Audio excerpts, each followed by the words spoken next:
पाकिस्तान में बैनुल-अक़वामी क्रिकेट की बहाली में रोड़े अटकाने की भारतीय हुकूमत की साजिश बेनकाब हो गई है। दौरे पाकिस्तान पर आई ऑस्ट्रेलियाई क्रिकेट टीम के एक रुकन के खानदान को इंस्टाग्राम पर पैगामात भेजे गए। मज़ाहिर पैगामात भिजवाने के लिए इंस्टाग्राम पर फेक अकाउंट का इस्तेमाल किया गया, लेकिन तफसीली तहकीकात के दौरान पैगामात के पीछे भारतीय गुजरात में मुकीम मराइदल तिवारी के मुलविस होने के नाकाबिल तरदीद सबूत सामने आए हैं। मराइदल तिवारी भारतीय गुजरात में IMC लिमिटेड में बतौर एनवायरमेंटल हेल्थ और सेफ्टी ऑफिसर के तौर पर काम करता है। इंस्टाग्राम पर पैगामात भेजे गए।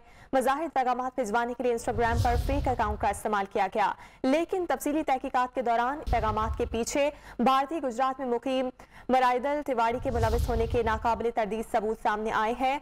मराइदल तिवारी भारतीय गुजरात में IMC लिमिटेड में बतौर एनवायरमेंटल हेल्थ और सेफ्टी ऑफिसर के तौर पर काम करता है। ताज़ा तरीन वीडियोस के लिए हमारा YouTube चैनल सब्सक्राइब करके बेल आइकन प्रेस कीजिए ताकि आपको मिले हर अपडेट सबसे पहले।